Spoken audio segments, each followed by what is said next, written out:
that. I have a slight reverb. It's Angry Pathfinder, ladies and gentlemen. I can't believe I can't get this to work.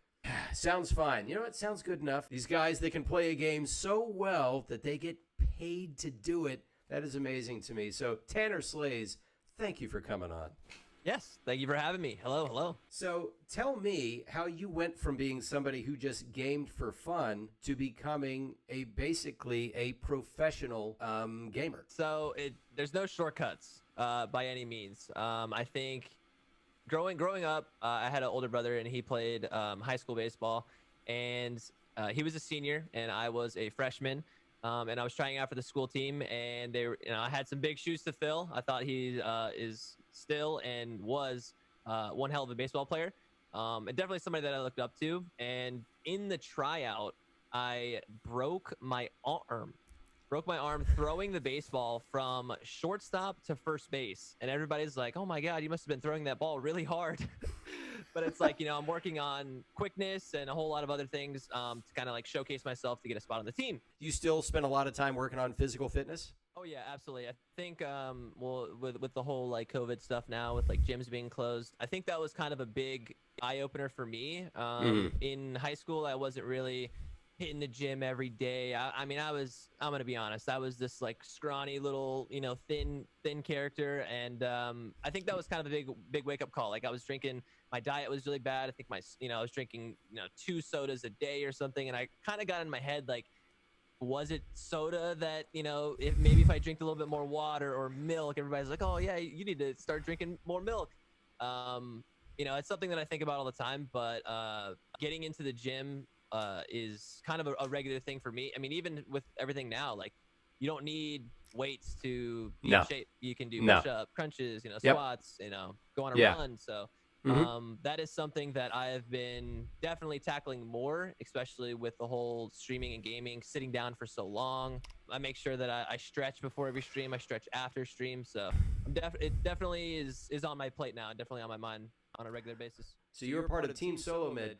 Do they emphasize a lot of physical fitness because the body obviously feeds your mental acuity as well? It's kind of different for me. So being a content creator for TSM, I am basically like, contracted to stream X amount of hours. Right. And basically, doing something that I've been doing for years. So it's not like I have to go out of my way. It's not a change in my schedule.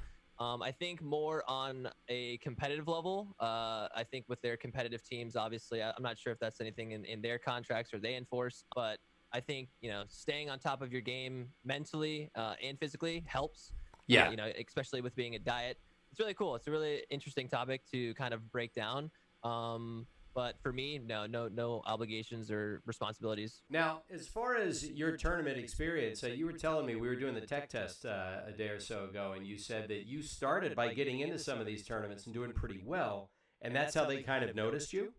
Yes. So at the very beginning of playing Apex Legends, I believe it was in March.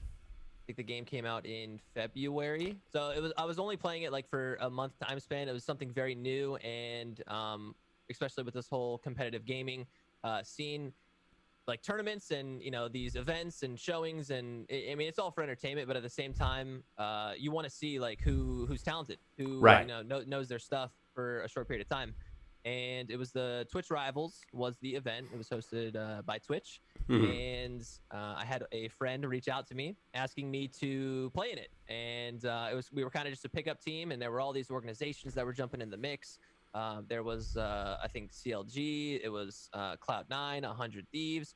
These are all gaming organizations like TSM. We were just a pickup team. We weren't really going in under an org. I wasn't with TSM at the time. We placed second. We went really, we did really well. It was, we were tackling all of the teams that were kind of expected to win. We were going in as the underdogs. It was probably like my favorite, or one of my favorite gaming experiences so far. Was that over a several days long tournament, or did it all happen in one day? It was just one day. Mentally, how drained were you at the end of that? Now, at these tournaments, I do, and I've done several of them now, but yes, they are very mentally exhausting. So, I try to, I'm always a guy that's, work. I kind of sometimes get trapped into this, like, routine of always, okay, one thing's done, let's tackle another thing, and then another Right. thing and another thing. And yeah, no, after a tournament day though, it takes a lot on you mentally and physically for sure. Yeah, and I've noticed this just when you play a game and you just log on and you play and you're not streaming it and you're not producing it for any content purposes, you just play to chill. That's when it's truly relaxing for me because I don't care about the outcome. When I'm streaming and when I'm playing on the stream, I'm not the same player. I am acutely aware of what's happening on my chat, of what my mods might be saying to me, about whoever I might be in the match with. It's fun to do my stream. I enjoy it, but it's part of a process. It's not as relaxing as I thought it would be. You're so focused. And when I'm done, I'm a little bit fried. So, and that's after 2 hours. I don't know what it's like after doing 10. Yeah, it's tough. I definitely agree with like playing a solo game. You're not worried about, you see all this negativity in chat and stuff. Say like, you're playing around in something and something doesn't go your way, and like what you could have done better, and then you just look over at chat. And some guys like, oh yeah, you suck. You should have done this. You should have done that. So like playing a game off stream, you can kind of just get lost.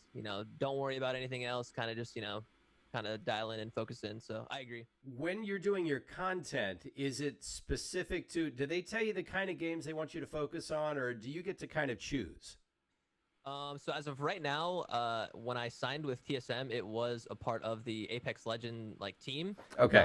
But they have been just above and beyond fully supportive of me kind of branching out and doing my own thing and just playing what I enjoy at the time. So I'm not legally contracted to play, X amount of hours mandatory of Apex. So they give me a ton of freedom to, do what I love to do. Now, what drew you to Apex? Because there's a lot of shooters games out there. And I know that Apex, when you got into it, it was new.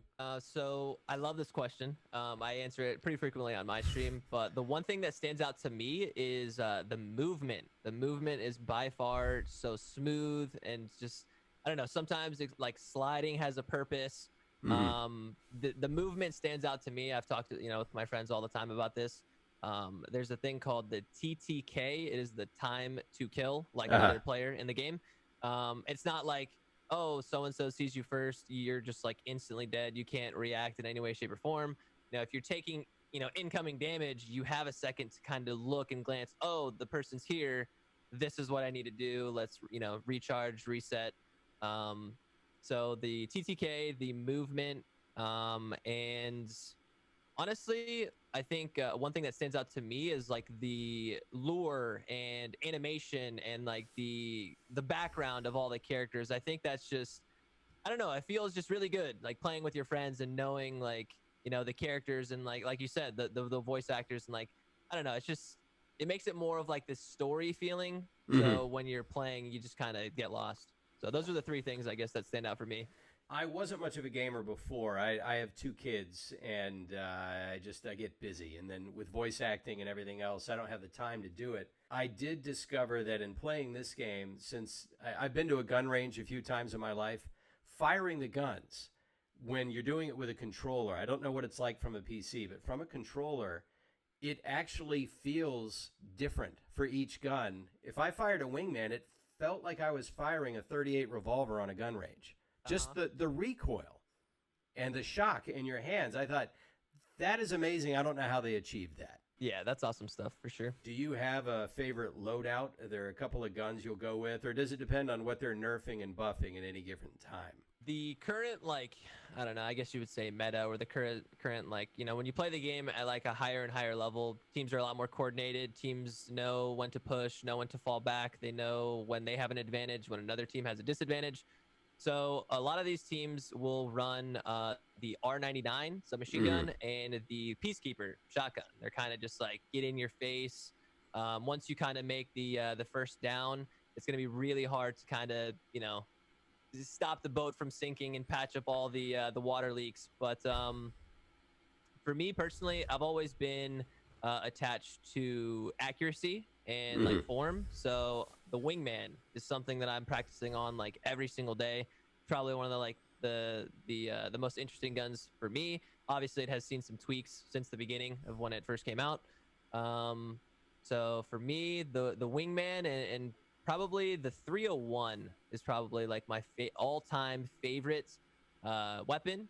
Um, I've always been like an assault rifle player. I haven't really been more of a kind of run and gun, get into your face, like up close and personal. I've always been kind of, have 2 feet planted and focus on what's in front of you and just kind of play target practice.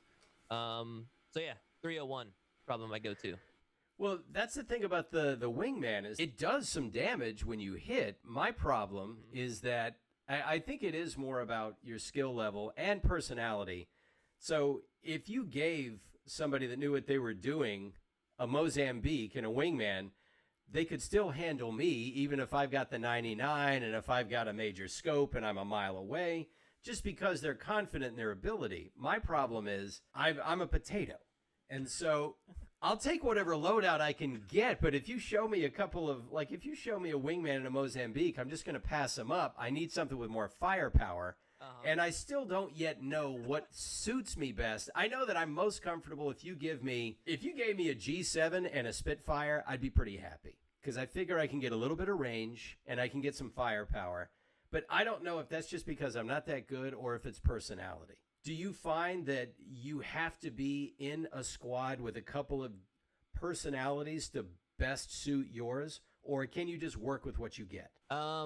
For me, that's actually a really good question. I think for me, I always tell people that, when I hop on, I will play like in the firing range and like warm up my shot for, the entire day. And I'll use all kind of different weapons. And like I was talking about earlier, the R99 Peacekeeper Wingman, I will always go in and use the lowest attachment. Well, like for the R99, I'll grab the purple mag, obviously, just for more bullets. But like the barrel, the stock, a scope, like I will always grab the lowest one and then practice with that. That way, when I do have like a higher attachment, I'm that much more dialed in. I'm not like hindered by oh man, I need this attachment so I, can have a good shot or whatever. I try to focus on like a good foundation first, and like the attachments are just a bonus. Well, you said you like to have accuracy, right? Yes. So it's important to you. I would think that you would like to grab maybe a Sentinel or a longbow or something and just sit back and get a good optic, and then that's where your accuracy pays off. But that's not really your go-to. I love sniping in like any FPS game, but I think for Apex, I think just the teamwork and just kind of run and gun it's just superior. You know what I mean? Like if you're playing it at a high level, I think there are certain times, maybe certain points in the game where you can use it. But I think after, a certain time, you're like, okay, the zone is shrinking, or this isn't going to be, long range distance. I'm going to have to kind of swap out. But yeah, I mean, I love just playing Pathfinder and just swinging around and getting to all different heights with a sniper is probably one of my most enjoyable things. Just because people don't expect it, right? They're expecting maybe like they go into a building and there's someone like eye level. Little do they know there's like a window or a gap in the wall that, I'm sitting on like a perch or like a rooftop just waiting for somebody. But I mean, that's really cool. Like that Apex has like, different weapons for different reasons, different play styles. It's not like you have to play the game one way, there's tons of ways, tons of different legends for different play styles. So that does seem to be a facet of your personality. You spend time warming up before you go in, and you don't necessarily run up and get in anyone's face. You like to discover the terrain. You like to discover the nooks and crannies so you can get the advantage. This obviously must have been the way you were about everything you approached before you discovered this particular game, and this is just another way that this game reveals it. Were you always kind of fastidious about, if I'm going to do this, I'm going to do it this way because this is how I'm most effective? Yes, absolutely. So when I started getting into content creating and YouTube and even streaming, I did competitive Call of Duty 1v1s. So I am all for like just challenging the other player as to what they know on the map, how they play certain situations. I mean, I played thousands and thousands and thousands of games where to the point where I would load in and playing someone for the very first time, and I would run to a spot and I'd be like, okay, there's going to be someone here in 3, 2, 1. And then they would just appear and everybody's like, oh my God, how did you do that? How did you do that? And it's just like, I've been down this road and I've played this game many times. And, I think it's one of those things where if you play, I've learned Halo, Gears of War, Call of Duty, Counter-Strike. There's so many different like PUBG. There's all these different FPS backgrounds that Mhm. I take a little bit of, something from Call of Duty, something from Halo, something from Counter-Strike, and I kind of just, incorporate that into my play style. And like you said, when I play Apex, it kind of just shows that background, I guess. It shows, what I learned from another game. So this is a little bit like poker, because if you know where the player is going to be, have you ever tried poker? No, I haven't actually. All right, then maybe you don't want to, because if you think this has sucked you in, start playing poker, and especially Texas Hold'em, because Texas Hold'em became the game, and that's where the World Series of Poker revolves around. You don't even need to have a good hand to win. If you know what the other player's going to do, then it's over. And when it comes to your approach, it seems to be that if you were paired against opponents where you could tell what kind of players they were, you would have a decisive advantage on them. Do you find that's true in every game you play? Absolutely, especially with Apex. Like, I know, I've made tons of friends. I don't think I really have any enemies. At least I try not to make enemies through Apex, but through like streamers and other content creators and like even pro players. If I see them in my game, or if I see them in the kill feed, I already know, like, some people know what characters they play, what skins they wear on their characters. And if they know that, like you said, I mean, that's just a hinted advantage. You're going to know where they're going to set up, how they're going to play a certain way. You already know what loadouts they're going to be running. So, I mean, that's just all information that you have to, better yourself in the long run. That's funny, because I hadn't thought of that. I was aware that certain types of players like to take certain types of characters. So somebody who's always taking Gibraltar is telling you something about themselves. This is how I like to play. Somebody who takes Pathfinder tells you something about themselves. Someone who takes Mirage is just a shitty gamer. We all know that. So this is an ongoing thing I have going with Roger Craig Smith about this. So, but does someone, have you encountered this a lot? This must be another thing you have to factor in. All right, I'm looking at a Gibraltar, a Watson, and a Revenant. I'm expecting them to play a certain way. Do they ever defy that and somehow play differently? And you think, all right, I wasn't expecting that move from that team, and then you just adjust on the fly? Or do they usually kind of fit this profile? So you said Watson, Gibraltar, and Revenant? Yeah, like that's kind of a weird team to put together, to be honest. I don't think I've seen that yet. So if that is a team comp, then we get, I think, a little bit more intricate. So then you got to figure out where the zone is. Okay. You have to figure out what is safe in the zone, whether if they're going to be playing next to a building. Obviously, with Watson and Gibraltar, they're going to play a little bit more defensive. So yeah, I mean, I think a ton of other factors come into play. I think you got to figure out like you said, terrain, what is safe in the zone. A lot of these pro players and a lot of these content creators, they know on like the second circle, maybe even first circle, they're like, okay, the zone's going to end here. So if they, see that and they know they're already like 5, 6, 7 steps ahead of these other players. So yeah, knowing the info of where the zone will be, what is safe in the safe zone. And yeah, I mean, with that play style, you figure out, they're not going to play super aggressive with Revenant, Watson, Gibraltar. So knowing that team comp, I think you already have that team's kind of strategy that they're, they want to play close range, or they want to kind of just stick to themselves. I always try to play the ring. If I see where we drop, I mean, I'll spend a minute looting up, but then I like to get to a beacon and check it as soon as I can to figure out, all right, we can at least get some sort of strategic advantage if we're where we're supposed to be, instead of chasing the ring and end up just getting ambushed by somebody who's waiting for us. Honestly, that's probably, I'm really happy to hear that you say that, because I think that's something that a lot of players don't do or don't know how to do. I think rotations, like you said, figuring out where you are, where the zone is going, rotations are incredibly important in a BR. Also using the beacon with Pathfinder just to get that information ahead of other teams. I mean, there's not a lot of teams that do that. Maybe in ranked play, it might be different. There might be, people who already know, or they're just going to do it so the entire team is on the same page. I mean, it's kind of one thing where you're trusting someone and saying, oh, it's going to end here. And then that, your other two teammates, they don't know. So using the beacon, oh yeah, I pull up my map and I see where it's at. It kind of just confirms a little bit. So I like that. But Yeah, no, I think it's more of information. It's an information game. I think that's really. It's not just, oh, you're really good at eliminating other players like mechanically, right? Like shooting on mouse and keyboard or with a controller. There's definitely a little bit more thought that goes into it. Now, when you're doing your content, this is many hours a week. How many hours a week do you think you devote to content? Like Oh just man. streaming to get the raw footage? Streaming, I definitely say. I mean, over 50 hours for sure. Like Okay. easily, easily.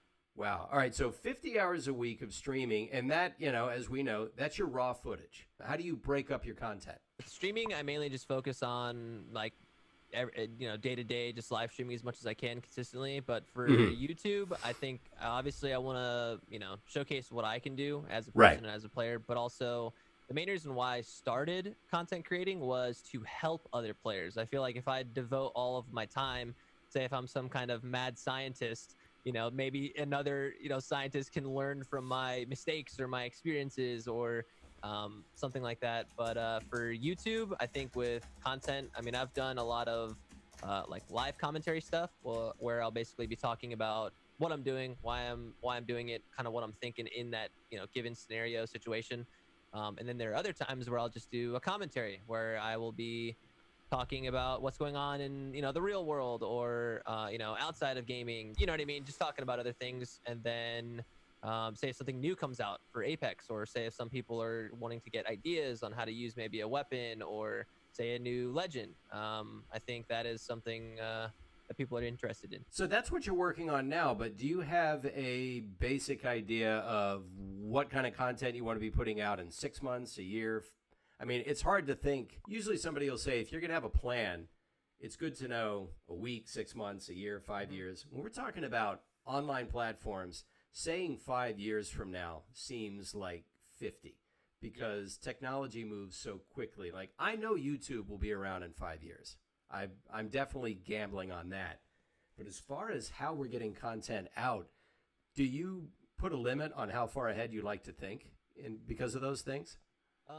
I feel like I did that at an early stage of YouTube and streaming, where I'll try to focus on if I'm currently playing a game and there's like another game that's about to come out, say like in 3 months, or say if they're uploading pictures or clips or anything, might kind of like show up on my radar and think, oh, this might be actually really cool to check out. Mm-hmm. But I really try not to think about too far in advance. Like, if anything, I'll probably just be thinking about the end of the week, just because of like things can change so fast, especially with you're playing a game and it comes out with this like update, and some things are nerfed, some things are changed, and there's like map elements change. So I just try to focus on like a day-to-day kind of mindset, day-to-day basis. As far as your time goes, if you're streaming 50 hours a week, how much time are you spending editing that 50 hours of footage?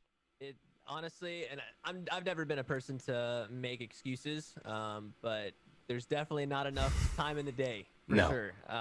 With sleeping and trying to get a good amount of sleep, a healthy amount of sleep, nutrition, and doing a workout or whatever.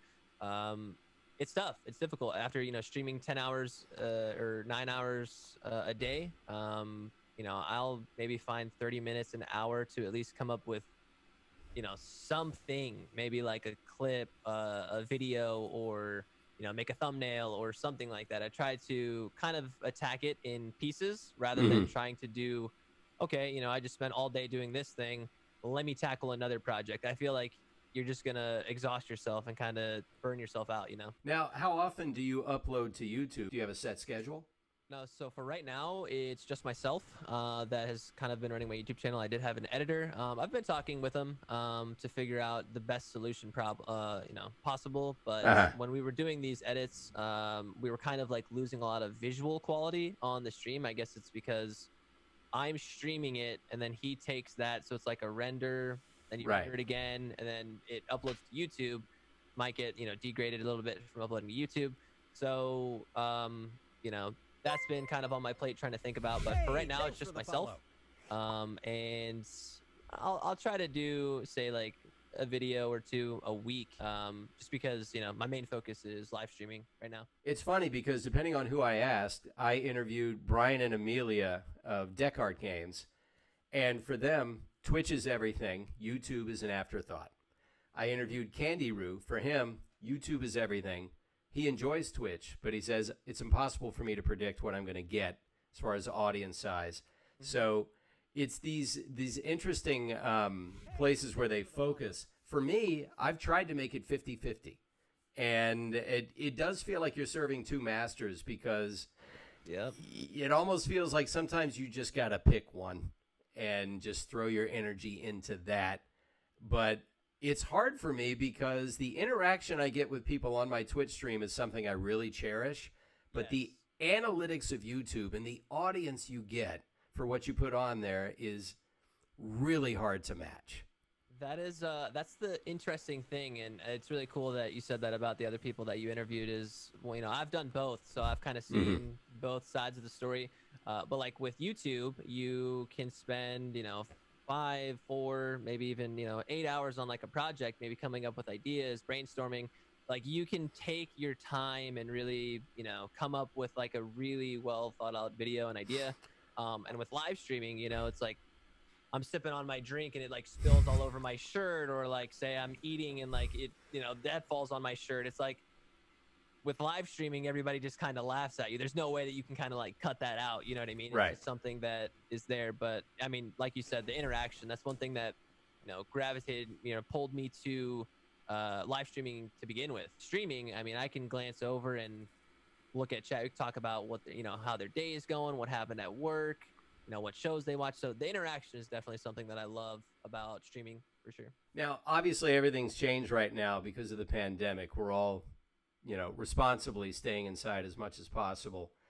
Did you find up until then that your social life had taken a hit because of all the time you had been putting into the stream and the editing? Is it hard, or was it hard? Will it be hard once again when things return to normal to sort of put that face-to-face time with other people in?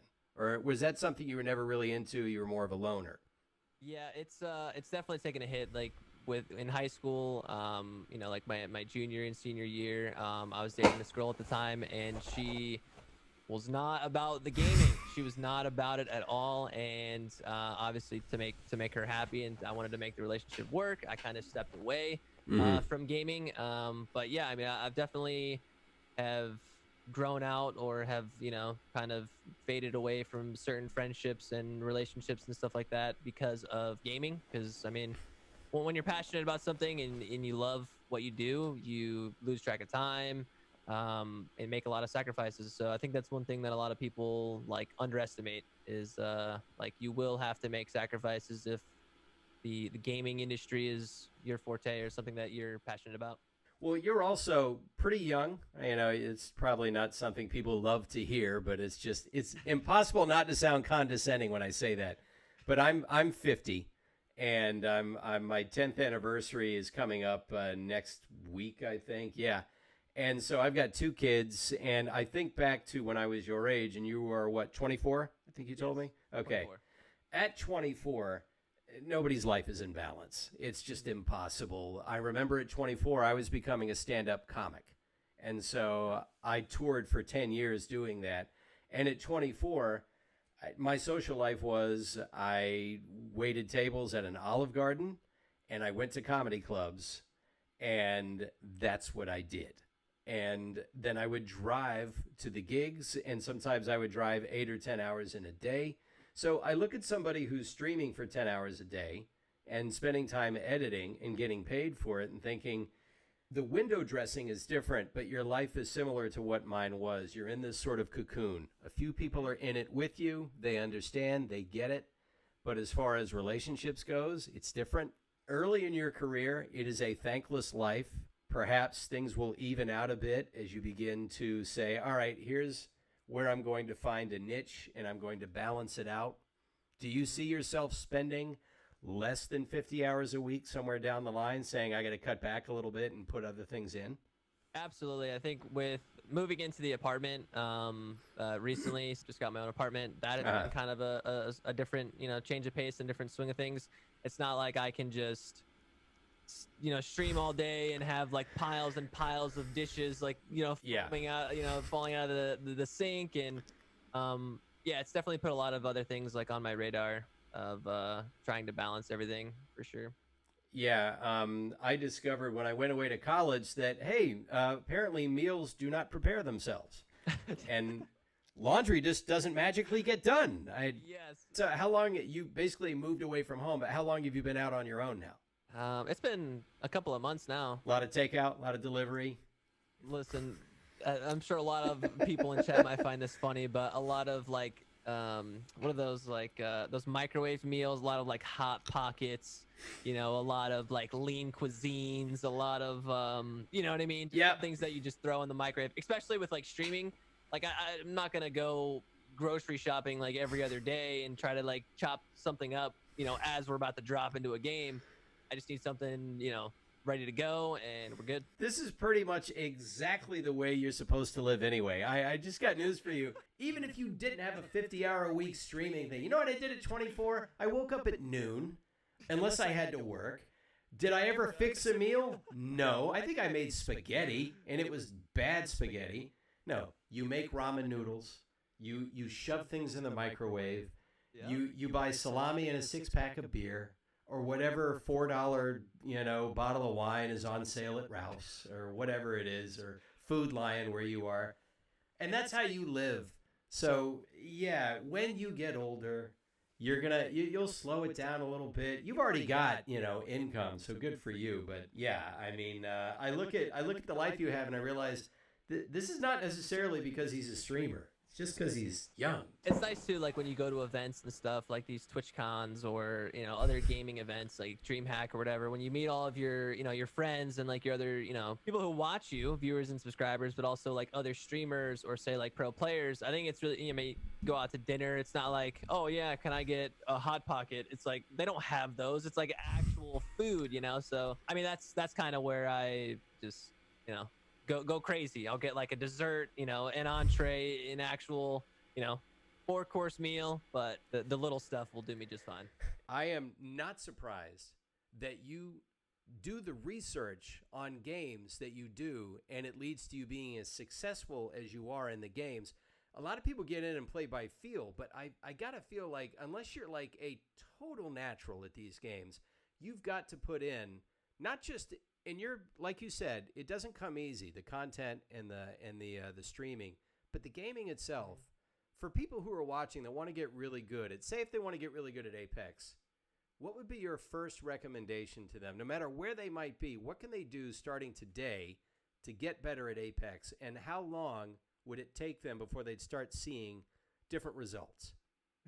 That's a good question. I'd say if you watch other content creators or any other professional players, now granted, if you have different ambitions or different, goals, say if you want to be a competitive player, I'd say watch the competitive players. Or if you are just want to, play the game your way or play it how, with your play style, I think watching and not really studying them, but seeing how they play certain situations. Now, it's obviously going to be really hard to ask them, hey, why did you do this? Why did you do that? So I guess you'll have to leave it up to the content creator if they want to talk about it, or if they, do the live commentaries and stuff like I was talking about earlier. But I think just doing your research, and I think one thing that could be really helpful is like, say if you play, everybody's schedule's different. Say, you have a job, girlfriend, whatever. You only get to play, say, 2-3 hours a day. If you record those 2-3 hours a day, as you watch all these other people, say after a night at work, you can see how they play it and then like rewatch what you did. So you can see where you hesitated, where you did something right, where you could work on to do something better. So it's almost like you're studying your own gameplay after it's done. I think that is a beneficial thing to do. Watching the tape, as they say. Exactly. Yeah, it's like, what happened in the fourth quarter? I was just going to go back, watch the tape, see what I did wrong. Yeah, it does seem like a football kind of thing where you just watch your footage back and see where you can kind of improve. I did discover something about myself, and I shouldn't be surprised by it. About maybe 17, 18 years ago, I took Krav Maga, this Israeli martial art. And so you're learning all these punches and moves and things. And then they say, we want you guys to learn to spar. And so when you're sparring, you put all this gear on. And all these moves they taught you sort of go out the window because you lose your composure. You sort of panic. And then it slows down enough. But then I realized that I didn't care much about defense. Like, I would take a hit if I could get in and throw some. And I thought, okay, well, maybe that's a personality thing, or maybe I just haven't been hit hard enough yet to realize that's not a good idea. When I played Apex, I realized that a lot of times I didn't seem to care about being evasive. I just wanted to do as much damage as I could and see who would drop first. Yeah. But when you find that you're matched up against somebody who's a heavyweight and you're a bantamweight, you're thinking, I can't do as much damage as they do. I need to learn to be more like Floyd Mayweather. Yeah, so a little bit more fluid, yeah.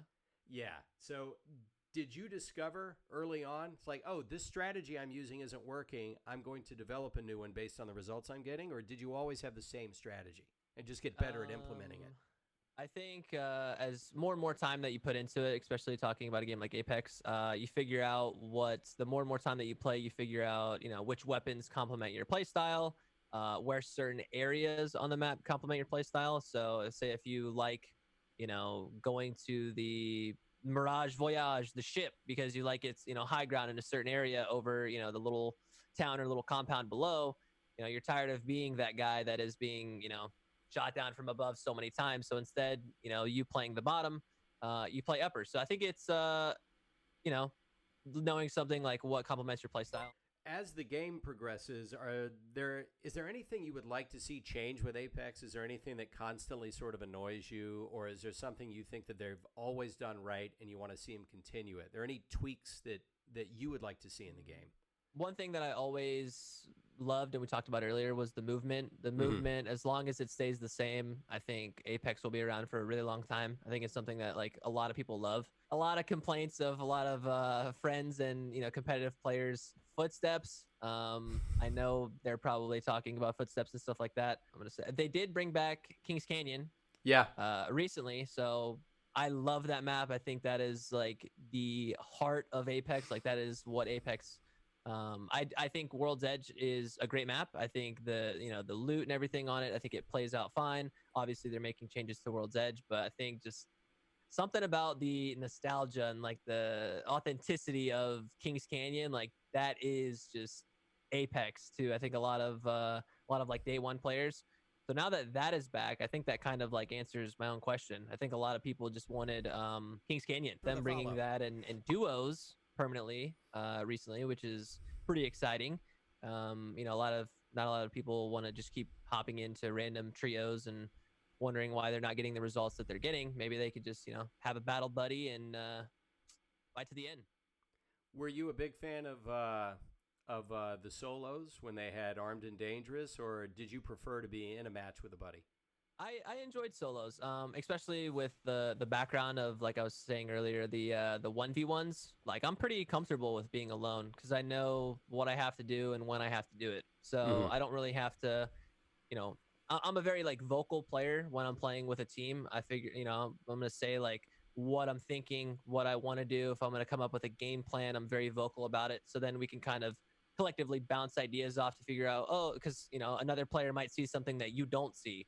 So I think it's really awesome to communicate with other players. By any means, I'm not saying it's my way or the highway when I play alone, but I enjoyed solos. I think it's fun. I think viewing though, I think like watching entertainment wise, I think Apex is just a team-based game. I think it's more enjoyable seeing the teamwork and the call outs and stacking each other's abilities and playing as one. I think is more entertaining than just one guy running around and killing like 60% of the lobby. So now, when you stream and when you get into a game like Apex, do you have a couple of buddies that you already have lined up so you can always stay in a party and not just get paired up with or squatted up with randos? So for the early portion of my stream, I usually run with a buddy. Chat's gonna know him. I see some of my community in here, but he is also another TSM content creator. He used to play for them competitively in PUBG. So he's probably one of the best shooters that I've ever seen in any FPS game. Like, he has just such a crazy talent of all these different gaming backgrounds. I know I was talking about, me playing Call of Duty, Halo, Counter-Strike, whatever. He has tons of FPS genres under his belt as well.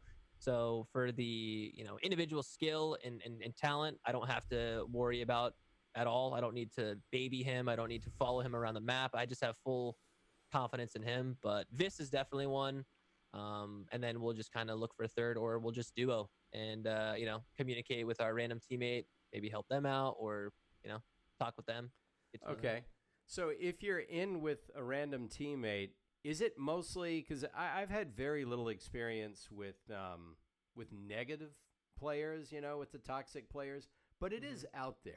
And if you play long enough, you'll eventually come across just a couple of really aggressive players who don't. I mean, they only know how to play one way, and it's kind of douchey. Basically, is the way to call it.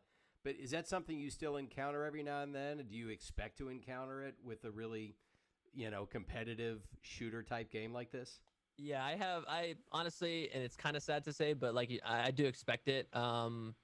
Like, there are a ton of times where, people will know that it's me, say like, oh, hey, what's up, Tanner? Like, I'm a really big fan, or, hey, I really, love your stream.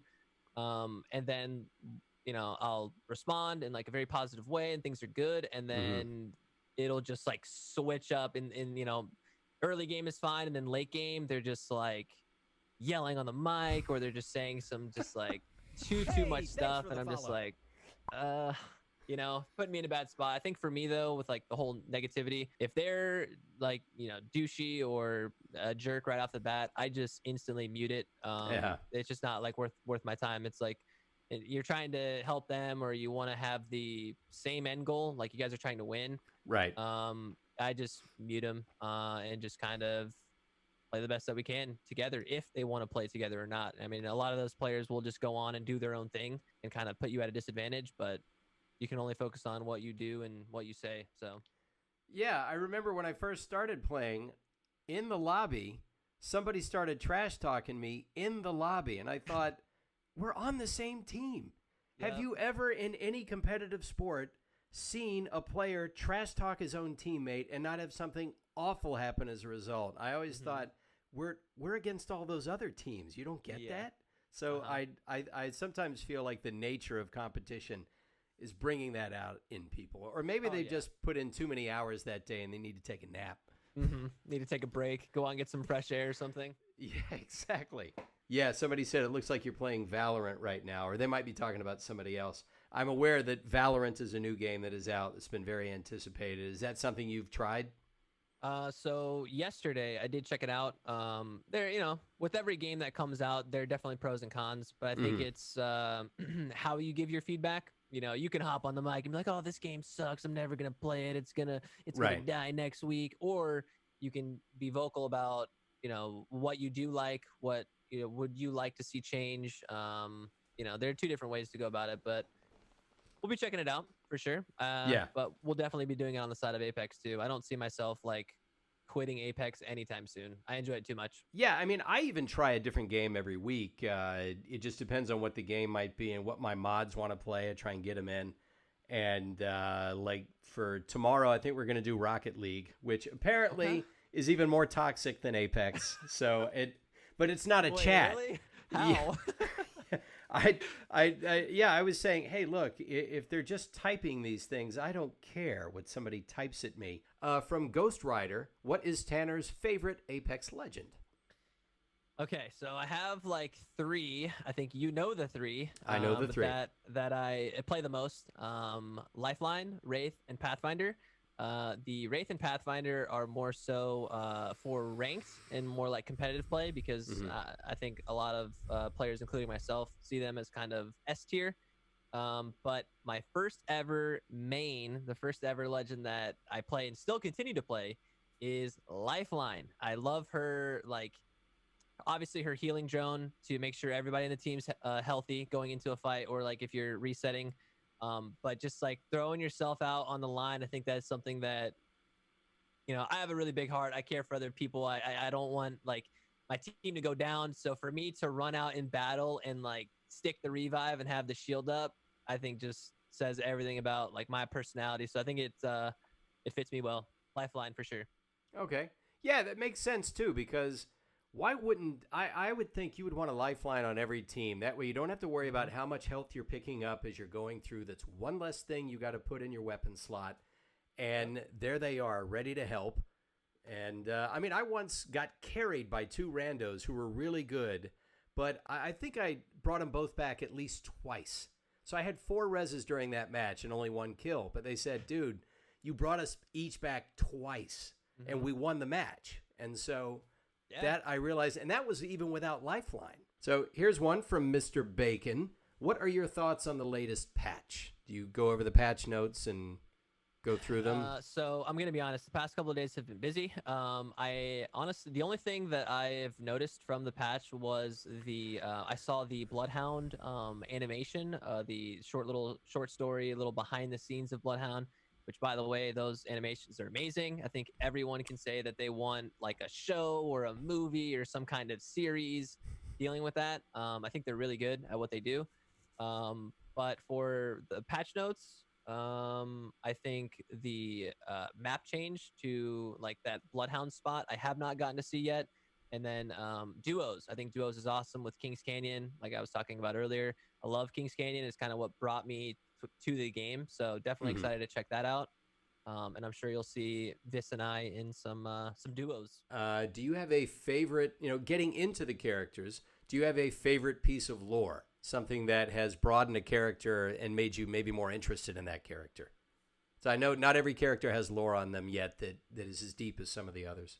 I really enjoyed the Wraith lore, figuring out like how she was kind of in a constant battle like with herself, and with the whole I'm trying to remember the name of that spot on the map of Kings Canyon with the giant like portal that leads up to the sky. Oh yeah. I can't think of the name right now, but the Revenant lore and story behind that was just like insane. So that I got like a Punisher kind of feel to it. But with the whole like mentality of like, you're playing a battle royale, you're trying to be the last man standing, with watching that lore, I was like, gotta watch out for this guy, dude. You know what I mean? Gotta be careful. Yeah. That's the Wraith and Revenant, I think. I enjoyed the Bloodhound too. I have an NDA, so I'm not allowed to talk about it, but I do know that we're going to learn more about the characters in the game. I just can't tell you what's coming next and, what's happening in that lore. But I just know that, they're not going to do this lore and just stop. So for those of you who are always wondering and always asking me, there will be more. I just can't tell you when or who I'm it's excited. about. Yeah, exactly. Here's one. AC Feta 21 wants to know, what changes and updates would you like to see in Season 5? Any sort of a wish list you have? Ooh, what changes and updates? I think, granted, my opinion is going to be really biased. I've always been that assault rifle player, so maybe another assault rifle in the game. Weapon type, ammo, attachments, I don't really know, but maybe another assault rifle would be pretty cool.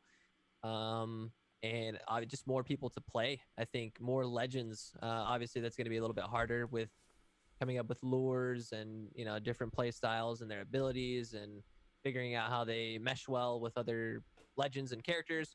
But I think there's more people to play. Just giving people the option to spice it up a little bit. Depending on how they feel that day. Well, that's interesting because I talked to Ragtag about this last week, and he's a streamer and creates a lot of content for YouTube, plays a lot of Apex. He is of the opinion that he likes fewer characters and having them go deeper on those characters. And when you add a lot of characters, he feels that sometimes things can get a little patchy, things can sometimes get glitchy. Whereas, whereas you, and I said, look, it's your opinion, and your opinion is not wrong. It's your experience. Whereas other people like you would love to see more characters to have more options. Yeah, of course. Yeah. See, it takes all kinds. All right. Agent Shep would like to know, serious question for Tanner, what do you enjoy most about having a chat/audience to talk to every day? I think the most is, I think one of my faulties is like kind of bottling something up inside and then not, expressing or showing like how I feel about certain things. So like if something happens in a game, or say if something in my apartment happens, or you know my car has a flat tire or something like that, if I can vent, and I'm one of those people that's like pretty transparent. If I'm not feeling well, or if I'm, kind of upset, you're going to see it on my face. I'm not going to be like hiding it. Mhm. So I think just instead of bottling everything inside, just like talking about what's on my mind, how I'm feeling, or what my current thought was in a situation, or talking about how something makes me feel. I think that is something that I love with chat, because I mean you can get different point of views, different angles on certain things, and something that really frustrates you, somebody could tell you a story and kind of a perspective kind of thing. No Mhm. matter how bad you have it, someone could have it worse. So it's kind of one of those things where you just bounce ideas off of each other. Are you surprised at how much of an international audience that you have sometimes, that you'll hear from someone, "Oh yeah, I'm in Europe and so I'm watching this at this time," and you think, "What? Wow, That is so yeah." cool to hear. Like hearing, that's like a question that I ask chat on a regular basis. Actually, I'm like, hey, where are you guys watching from? You'll see other people. They'll say like Virginia, Maryland, Texas, and then you'll have people that'll be like Germany, Poland, and you're just like, what? They're watching you and Mhm. want to be like in your chat. I think that is just like something so special that I think a lot of streamers, including myself, like cherish. Yeah. Well, yeah. Speaking of which, tell us, chat. Tell us where you guys are watching from. We'll get a quick update on where you guys all are. I have noticed. You always end up attracting like attracts like, and so you seem like a pretty positive guy. I'm sure your chat probably reflects a more positive tone overall. You don't I try to seem keep like it that you're. way. Yeah. Now after, Like, I am human, but I try to of keep course. it that way. Do you find that you're a different person near the end of your stream, or are you still basically Tanner? I think I still would be Tanner. I think energy levels though would probably be kind of a little bit lower rather than at the Okay. start. But like how I speak or how I speak to others, it'll all be the same. How much are you going to stream today after this? Are you really going to put in 10? Probably not. I think it depends on maybe like a time frame. I might do like 6, 7, but I mean for a stream that's still pretty good. From Dirt Road Cowboy, Tanner, who would you like to play with? Is there another streamer? Is there a celebrity? If you had your wish list of who you could play with in a squad, who would you squad up with? If I had to, there's a lot of people that I look up to. For players, personalities, streamers. Mhm. But I think Summit 1G, he's another streamer. I think he Okay. would be really fun to play with. And also Tim the Tatman. If I could jump in a game with those guys, I think it would be all laughs and just a really good time. I'll let you go, but here's your chance. Whatever it is you want Pathfinder to say, I am at your disposal. So there's this funny saying for the Twitch Prime. It's like whenever you're meeting someone new, you just say, "Have you heard of Twitch Prime?" Oh, really? Yeah. When does that come up? Just in chat, just in general, random guys that you play with. If you were to say, "Have you heard of Twitch Prime?" Have you heard of Twitch Prime? Yep. Why do you say that? Just so you can go sub to them? No, Because that's what you're saying, like if they have a sub. There's a lot of people that like have Twitch Prime, but they don't know. They don't know like what it is, what they do. They don't know if they have like a free sub available to like, send to your streamers. So it's kind of like a joke, kind of like a meme saying like, "Oh, have you heard of Twitch Prime?" And they're like, "Oh, I do have Twitch Prime. What the hell? I might have a free sub." So it's just funny. Gotcha. Okay. So that's Pathfinder saying that to somebody after he meets him, right? Yeah. Is that what you want to hear? Sure. Okay. All right. So imagine Pathfinder has jumped into your chat. Or no, imagine you've randoed up with Pathfinder. "Hi, TannerSlays. That's quite a handle. Would you carry me?" "Oh, you're a gamer. Have you heard of Twitch Prime, TannerSlays?" "I haven't." Perfect. Every day I learn a new meme. I am OK Boomer. I should change my damn gamer tag to OK Boomer because I don't understand anything. I'm lucky I can remember my own name sometimes. All right. Everybody, TannerSlays.